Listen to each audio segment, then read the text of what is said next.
Hi, everyone. This is Chandler Poling with White Bear PR, and you are in the Film Music House at the Sundance Film Festival. I am so excited to have this panel. I helped curate these incredible musicians for Signature Sounds panel, The Sounds of Music Auteurs. These amazing musicians brought their unique prospect to film scores such as Hereditary, Captain Fantastic, Eighth Grade, The Two Popes, and so many more. So please welcome this coming panel. Welcome to Signature Sounds, the scores of music auteurs. And just to give a rundown of our speakers today, I'm Brenna Ehrlich. I'm the news editor at Rolling Stone. We also have Colin Stetson, who did the music for Hereditary, and he's also played with Arcade Fire and Bon Iver. Alex Summers, who did the music for Honey Boy, and he plays with Jonesy and Alex. Bryce Dessner, who did the music for Two Popes and plays in The National. And Anna Meredith, who did the music for Eighth Grade, and she is a multi-talented musician. So thank you, everyone, for being on today to discuss your work in film. Hi. Thanks for having us. Thanks for having us. Yeah, so I think let's start off first, because I know you guys are all recording artists, and I'm curious, what was the first film that you scored, and what was that experience like? So we'll just go down the line, I guess. Colin is to my right on the screen, so maybe we'll start off with him. The first one I did was called Blue Caprice. It was about the DC snipers, a movie by Alexander Moores. And so in the kind of background of everything that I've done over the course of my career, I always wanted to get into film scoring, but it was always just something that was quite muted, just because of the urgency of everything else that I was doing, making records and touring constantly. And but in the middle of that, I think it was right after my second solo record called Judges came out, and right as I was I had just finished a long tour with Arcade Fire and was just about to start doing a tour with Bon Iver, and Alexander reached out to me and wanted me to score his film, and he was kind of, his inspiration was coming from listening to my solo work, and so that was the foot in the door. That project, and ended up being tons of fun. I had a ball working on it, and it kind of like established kind of an archetype that I set going forward, and ways to bring the discipline and certain methodology of my solo work into scoring film and into dealing with other people's narratives. Yeah. And Bryce, you're next up on the little Zoom grid here. I think, I had done a couple of small things over the years, but primarily I had avoided scoring films because I was already kind of wearing two hats, which is not always easy to do, as probably the others can attest to, which was playing in my rock band. And then I have a classical background, so I've always written a lot of music for concert halls, basically, for orchestra or string quartet or whatever it is, or things that I'm playing in. And so I kind of was concentrating on those two things, for most of the kind of first 10, 15 years of my career. And then actually, because of a piece that I'd written for the Los Angeles Philharmonic, an orchestra piece called Quilting, I think in 2013, and Alejandro Inarritu, the Mexican director, was in the hall and heard it and loved it. And so at that point, he was making The Revenant, and Ryuichi Sakamoto was scoring it, and Ryuichi was sick, and it's a huge, vast movie, over 3 hours long. And so unbeknownst to me, Alejandro, after that concert, had placed a piece of mine called a string orchestra piece called Lacrimae. The end of that film is that piece. And then he called me that summer and asked me if I would consider writing more music for the film. So that was, and then I went into this incredibly intense sort of 3-month period where I ended up writing about 40 minutes of music for that movie, and got to work really closely with Ryuichi, and then another composer, Karsten Nicolai, who goes by Albanoto, which was actually his first movie as well. So we had this kind of amazing collaborative film experience and really learning from one of the, Sakamoto being like one of my idols, and then also just the team, because it was a big film. So I got to work and sort of see how that whole universe functions, and had a lot of really nice people kind of holding my hand along the way. Yeah. And Anna? Yeah, sort of similarly. I've only really properly done one film score. I was just doing classical composition for since I came out of college, and I was only writing music for other people, and it was only around sort of 10-ish years ago that I started writing electronics and started sort of that side and releasing stuff beyond just writing for other people. And yeah, a few bits of my stuff got used by Yorgos Lanthimos in The Favourite, and by Jacques Audiard in a film called Deepan, but I hadn't done a full score until the only one I've done, that's 8th grade. So, but it was something I'd always wanted to do, but certainly when I was only writing orchestral music, or it felt very far away and very, well, it's very, I mean, the score that I have done is purely electronic, so it's a bit of a sort of switch from that. Only writing for orchestral players to writing stuff entirely yourself as electronic. So I think I possibly had to go through that whole transition of figuring out this kind of autonomous voice that I could have sort of compositionally, and then working out how that could be used in other art forms is probably the kind of route that I took. Yeah. And Alex, how about you?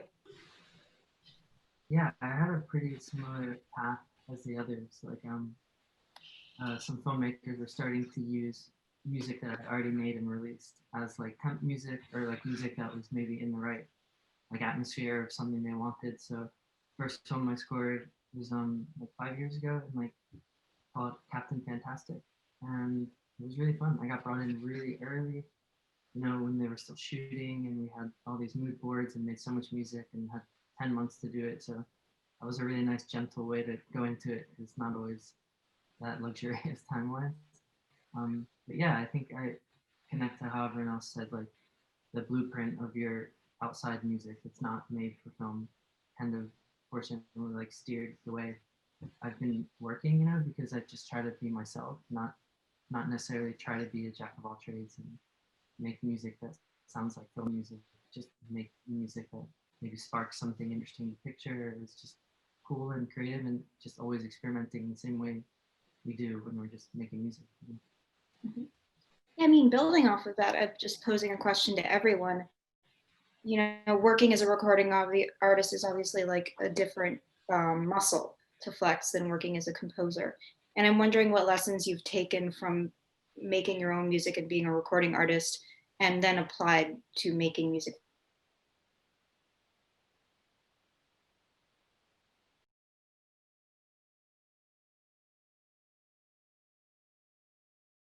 And this is behind the scenes. This is nothing that I make public, and it's not publicly part of my records. But in my process, if I'm making a solo record, even if I'm making a more collaborative record, when I'm writing, I always have a corollary sort of narrative, set of imagery, plot, character, driving things, so I write that separately. And that informs then not only the overall arc of an album, but the individual pieces that I'm working on within that album. And so it'll inform track order. It'll inform the kinds of things like, you know, sometimes I'll be left in a particular record where I know that there's something that's missing between, you know, getting from one to another and narratively, because and that's not informed necessarily musically. For me, it's informed narratively, because there's something that's not really happening yet that then needs to be supplied. And so it's been a tool that I've used for years and years before I started film scoring. And then, and so it kind of made seamless the transition to scoring film, because it really was the only difference now was that I was dealing with someone else's narrative. And imagery and character arc, but everything else really is the same. You're just you're ultimately reacting to picture. You're establishing a character all of your own. The music has to have a role. And I'd second what Alex said in that the only way for me, and I think for all of us in this, is to do our best to not ever succumb into trying to sound like film music, trying to sound like other people who are doing XYZ, and because there's an enormous amount of pressure, I think, as as film composers to do that. We are all very fortunate that we have the I guess strong roots in something that is not solely that, and so we can maybe approach a project from a place that it doesn't rely on the same tropes as tend to orbit in the world, in the industry. I mean, specifically with you with Hereditary, like it didn't sound like a horror movie soundtrack, like a very stereotypical horror movie soundtrack. And I'm curious, you brought in saxophone, you brought in your own experiences, and I'm wondering how you approach something that's a very stereotypical kind of format, like a horror movie soundtrack. Ari Aster, the director, brilliant. I absolutely adored working with him. He got in touch with me in a similar fashion. He had been listening to my solo music in advance of during the time he was writing that movie, and so he approached me. But he approached me to score that film years out. I think it was maybe 2 years before I even started writing music for it. And so I knew, like, I was the first one to sign up for that project. And I knew that I was doing it well in advance of starting to work on it. So I stopped, not that I was I've not been more so into the genre of horror than anything else, but I stopped specifically and intentionally watching or listening to anything horror related, because I didn't want to be influenced by any of those tropes, any of the standard moves. And so, yeah, when Hereditary came around, I was in, that was pre social isolation, but I was in much of a personal isolated moment. And so I spent I did the entirety of that score is me. I played all the instruments on it, and mixed it all, and engineered it, and mixed it all. And so it is, I would say probably 75% contrabass, clarinet, and my voice. Another 15 of saxophones, and then the straggler 10 of just like various oddities.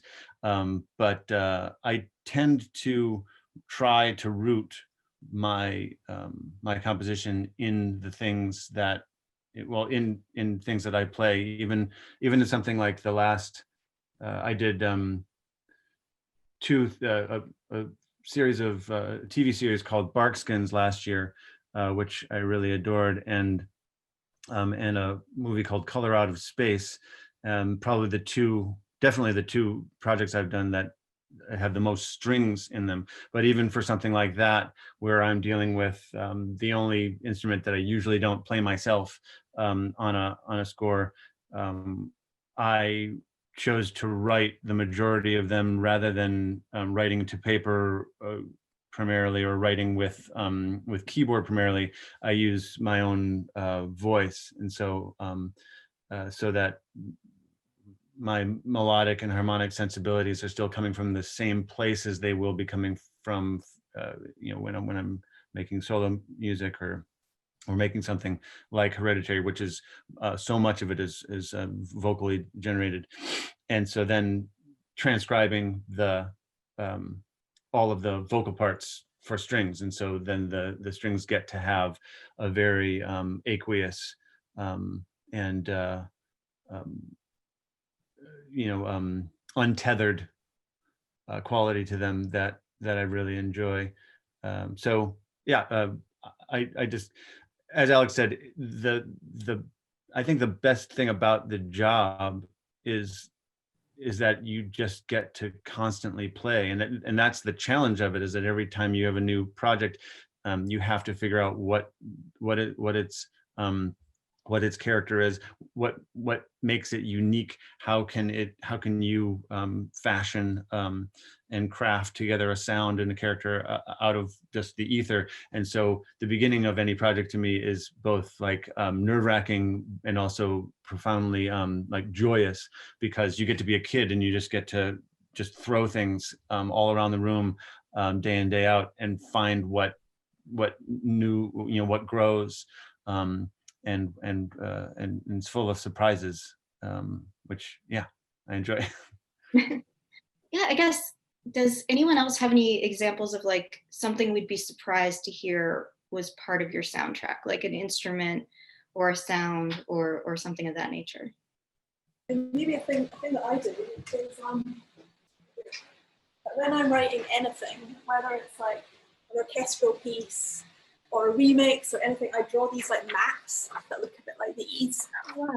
And I do that to sort of help me control the pacing. And as I say, I'll do that for an orchestra piece or scoring piece or an album track. And then I'll do that, and then everything's completely notated. So even though the 8th grade and the TV score and the things that I'm working on now are all purely electronic, they're all completely classically notated. And the way that I write is to do these maps and then put everything into a notation software and then export the MIDI out of there and then put it into electronics. So even though the music sounds very electronic, actually everything, 95% of the composing process goes into this planning and this map drawing and the notation, and the final result is the synths and the hardware and all that sort of stuff. But actually all the effort goes in a sort of behind the scenes, tinkering under the bonnet stage, rather than the sort of noodling on a synth stage or some rubbish app. So there's sort of just that sort of slight disconnect between the end result of big loud electronics, but all the effort is actually in a quite old-fashioned hard notational work sort of way. That's how I work. Yeah. So when you worked on 8th grade, am I correct in like you had some music already written when you went into it that was written outside of 8th grade, or how did that work? How did you work with Bo to put that together? There was just a couple of existing tracks that he used in the score, and I think is how he found me through this album tracks. And he's obviously a super musical guy, and so we, what was nice is that's a film about a teenage girl, and it sounds in some ways quite humble and quite modest maybe in its sort of scope. But what was nice is he really encouraged me to sort of lean into her anxiety, in that, her going to the cool kids disco is as nerve-wracking as the bomb cut versus, something else for someone else. So there was no kind of cutesifying of the thing. And so that was, I think in hindsight, a really amazing first film for me, because I was given so much space and volume. Music's really loud in the mix, and Bo just gave me lots of space to be bold, I think, and to, like everyone else is saying, to be myself. I know that I couldn't really, write too differently. He suddenly said, what, can it be a bit like this? And I'm like, Colin, I don't listen to any other music, as part of my research or as part of my creative process. In fact, the opposite. I kind of get the blinkers on and try and stay in the bunker a bit, just to make sure that I'm doing it for my own reasons rather than reacting.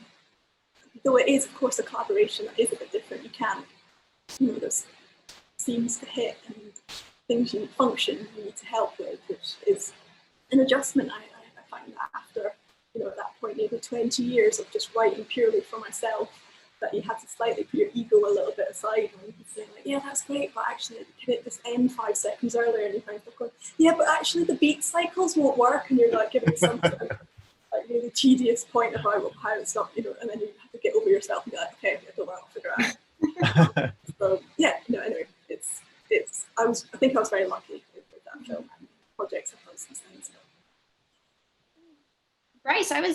interested too, like you were talking about working with Bo and working with somebody else, and you obviously work with the National, you work with, you know, classical music. I think the last time I talked to you, you were working on Cyrano in New York. And I'm curious, like all these different relationships, how do they vary based on what project you're working on, and how do you kind of navigate, you know, like Anna said, you know, squashing your own inclinations to work with someone else?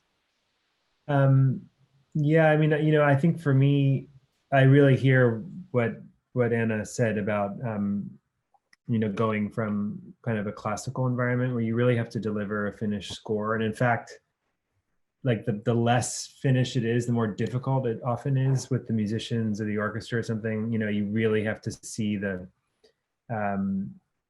piece to kind of fully through as much as you can, and then the collaboration starts after that. So you kind of, you know, write the script, make the movie, score it, and deliver it, and say that this is what I imagine, and then the beautiful processes of that is interpreting it with the musicians. Now there's all kinds of things in between. Well, while Colin was talking, I was reminded that I have this idea I want to do with you, Colin, which is a mystery concerto. I want to write a concerto for Colin that he doesn't know what's going to happen.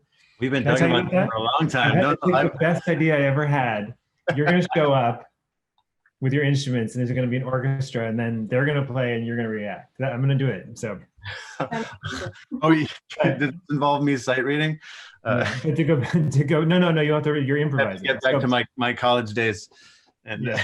But to go back to what I was saying, like I was really born a collaborator. I have a twin brother who plays in my band, and we do tons of stuff together. I'm really used to kind of responding to other people's, you know, like I'll write something for the National and it's pretty brutal what happens after that. You know, rarely does it survive in the form that I did. And that's actually even, you know, as a teenager, probably like when I was, you know, 18, 19, 20, part of my deep dive into a different kind of composition was in reaction to that a little bit. Like I knew I needed like a safer, more, you know, sort of deeper poetic space of my own vision to kind of really develop more as a musician, while at the same time really craving a collaborative space. And actually film is a really amazing, you know, to have the skills that we develop as composers or improvisers, or, you know, but then to also be used to a collaborative environment, or to be open to it, especially with non-musicians. It's really exciting to hear. Like I think film directors, like choreographers or dancers or poets, I mean, any of visual artists, it's really fun to work with people who are relating to your music, but from a different field. And yeah, I mean, film, it's notorious what often I find the best directors are the most open-minded, and the least experienced directors tend to be much more demanding and kind of dictating what it needs to be, and sort of pointing to other temp music, and that, you know, less open-minded. That's been my experience. So, you know, like Inarritu, when I met him, he's like, you know, if I'm pointing at the moon, don't draw my finger. I remember him saying that to me. And you know, and it's he's really, or Fernando Meirelles, who directed The Two Popes, is like, he's just like, just play, just take it, you know, try things. I did things with choir. I did, you know, I actually ended up going back to playing classical guitar, which is sort of my first instrument, and I hadn't played in years. And I ended up really bringing that out in that score. And I just sort of found, you know, it was after trying different, as Colin was saying, sort of trying to find different colors. So I do love the collaborative environment of film. It can be brutal, but it's mostly exciting. Well said. Alex, I'm curious about that experience for you as well. Like, you know, working with Jonesy to working on film. Tell me a little bit about collaboration and with your projects. Yeah, I much prefer to collaborate than working completely solo. So it comes really natural to me. I actually like ran a recording studio for about 5 years when I lived in Reykjavik, and I think that is especially what sparked like the current way that I'm working. So I kind of focus more on producing and mixing and engineering for other artists for that time primarily. I was always making music, but not necessarily like finishing and sharing it, just doing it. And in that time, I just realized how much I love listening to other people reacting, like Bryce was saying, or doing a spark of an idea, but not deciding how it's meant to be and collaborating. So I've been trying to weave that into what I do more and more, the scoring. Been working a lot with Robert Ames, who's in London. Been working a little bit with my brother, and of course Yomse and I collaborated a bunch on some film scores and Sigaros records and his solo stuff and my solo stuff. And yeah, it's just a really healthy way to surrender and to not think you're clever and just like do something. And then it's a really exciting moment that all of us have experienced when you're making something and then all of a sudden it takes shape and you get really excited. And I think that's happens. It's so much nicer if it's not, I don't know, too heady, you know, and too preordained, but you're just like, yeah, with other people. And film is the most collaborative of anything because there's dozens of people involved. And yeah, you're constantly revising stuff. You almost never send a cue and they're like, perfect, done. They might say that, and then a few days later, they'll be like, actually. So yeah, you always have to be prepared to like see it from another perspective and revise it. And it's also a good thing to not be too precious. Because I think for much of my early days in making music, I just get so precious about something and try to preserve it or hold tight. But this film scoring stuff has really helped me kind of like kill your darlings, all that, because yeah, you can't be, and it doesn't matter. And even if it's a good piece of music, doesn't mean it sparks the picture as well. So yeah, it's always about a complete thing. The film is really complex, like every sense, you know, sound design and music and the actor and the costuming. So like everything has to kind of like melt. It's really fun to be that collaborative. I'm like, yeah, really enjoying it. And every time is different. I'm still learning. It's really fun. So for everyone, I'm wondering if there's any compositional touchstones that you have, or films that kind of really opened your eyes to how music for movies could be made. For me, I always bring up these three, but they're kind of tentpoles for me, you know, more modern tentpoles for me. But when I first started scoring, I think right around the same 6-month window, I was hanging out with Tim Hecker, and he was I think he was sharing with me Johann's score for Prisoners, which at that point had only been out for a short while. And that really changed things for me considerably. And it's still one of the, well, you know, maybe my favorite film music of all time. I just adore it. And so Johansson was, was and is a huge source of inspiration and an influence for me in film scoring and just in music in general. And before that, I would have to say Hans Zimmer's score for The Thin Red Line, I think, is perfection. I love Terrence Malick. I always have. All of his films growing up were hugely instrumental in kind of, informing my ideas about imagery and pace and narrative and then Johnny Greenwood's There Will Be Blood score, I think, also similarly changed things in the modern era of scoring film. And so, but honestly, I don't look to film music much specifically for inspiration. I guess I just kind of glean it from all the music that I listen to. I've gotten just as much from, Stephen O'Malley's music with Sun, for example, or, like music of Sumac, or Meshuggah or something, where, informing kinds of, sonic creativity and just, saturation of sound and all that. And so, I try to draw inspiration from as much as humanly possible. And the good thing about the film scoring world is that it's a further layer of untethering from the idea of having to the illusion, I think, of having to make music that has form, that has discernible or recognizable or historic or conventional form. Music really just, and especially in film music, it needs to fulfill its purpose. And that can be done in so many ways.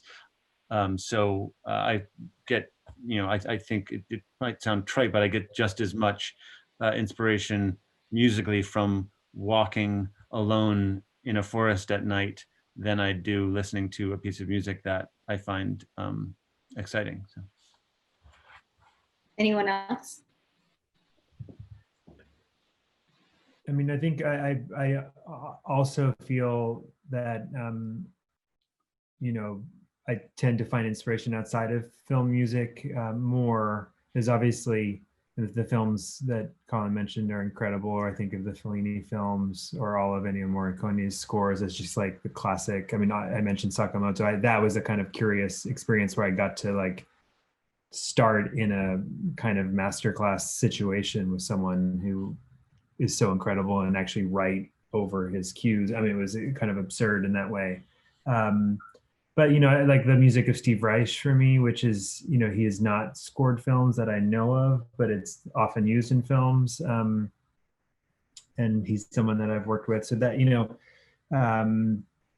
I think part of just being in the world and open to music, and often, I find that, for instance, usually on a film you'll find somebody on the team, if it's a good team, who's really excited about music. In fact, every person on this call, I've been in situations where they've placed bits of your music as temp score, and that's always a good sign where you're like, oh wow, this is really cool. And while it's sometimes hearing other people's music on a film can be really distracting, but it can also kind of be interesting because it can open a window of like, oh, I didn't think of that sound or something. And but yeah, I mean, it is an interesting, I think also like the precursor to cinema would be, thinking of opera or ballet or something. And so, I grew up going to see the Nutcracker, and think about like, a lot of the early Disney films, for instance, like Fantasia or something like that use of music is so incredible. And yeah, Alex, did you have any scores that you're obsessed with? Yeah, I mean, Prisoners, like Colin said, that really moved me. And then after that, I got to work with Johan on a couple films, which was like extremely fun. And he's like really humble and hardworking, but has a real sound, and that was really inspiring. And another people in like modern times, I think, yeah, everyone on this call, I'm like, obviously love all your work and find it really stimulating and inspiring. And Mika Levy, a few of her recent ones are like super amazing. Yeah, I don't think it translates for me like linear, like every time I hear an amazing film score, it's not like then that's in my head when I'm doing something. But I think it just feeds the whole web of creativity, and like it makes you inspired to go more into your own voice when you hear someone else doing it cool, like, and I like my friends, honestly, just my friend circle, hearing what my friends are working on, and like maybe having a drink and talking about music, or just that gives you a lot. And like going to shows, traveling, just like the whole kind of like life feeds into it. And I feel like actually has been part of one of the many reasons why the last year has been tough, but because we're like drawing from a limited well at the moment. But yeah, I definitely try to follow what's happening with film stuff, but I couldn't say I'm as on top of it as I could be, but there's always inspiration to be found. How about you, Anna? I mean, yeah, sort of the same. I mean, all the scores that have been mentioned, and everybody here is incredible. And thinking about what Bryce is saying about when you're presented with a really strong piece of temp music, and sometimes your heart can sink because you think, if it works really well, and then obviously people get very attached to it. But what's then interesting is trying to work out, I mean, anytime I've tried to do anything like it, it's always been worse. I've always just done I've learned not to even try. You have to basically figure out how you can do your version of what that music is doing, what function that music is doing so well, and how you can provide that function in your own sound.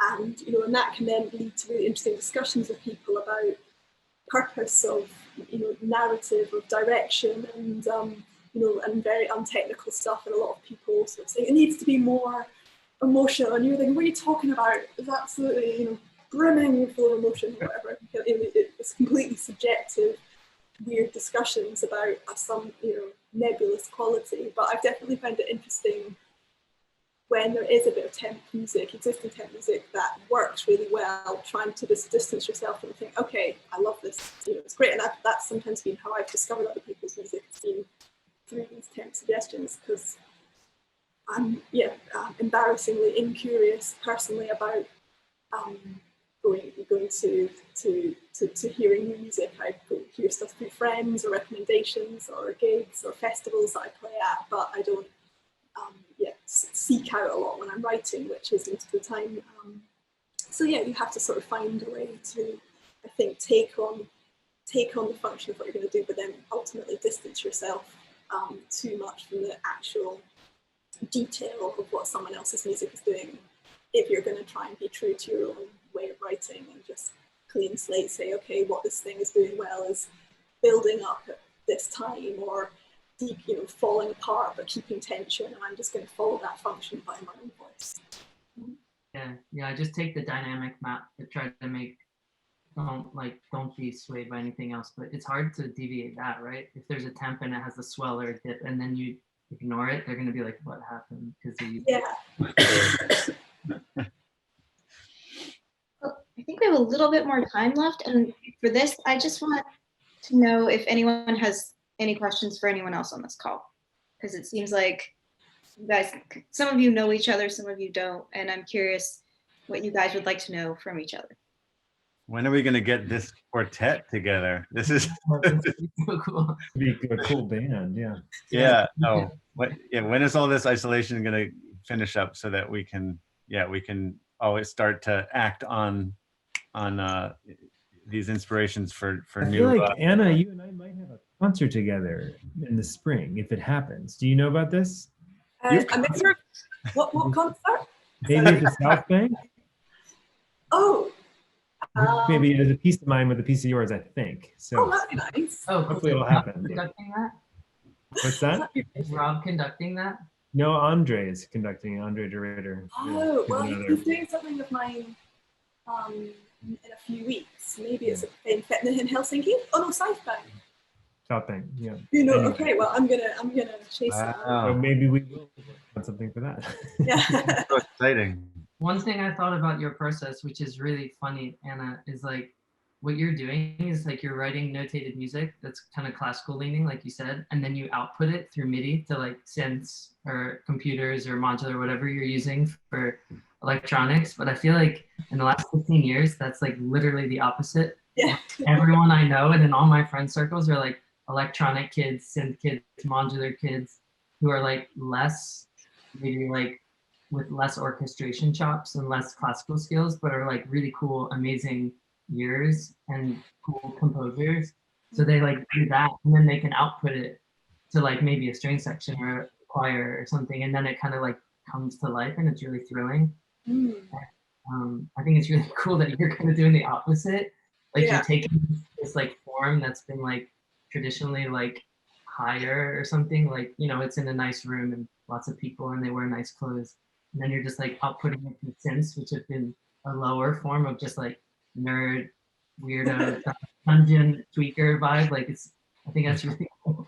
I mean, I think it's just about what your skill set is. Maybe that's how kind of Colin was saying it took me ages to work out that, the thing I'm good at, the thing I've been trained at is writing scores. So, for ages when I first started writing electronics, I was just writing sort of stuff that had no shape, and it was just felt so intimidated by the software and the hardware that I was letting that dictate. And then eventually I thought, what am I doing? I know how to control rhythm, control harmony, get these directional shapes in notation.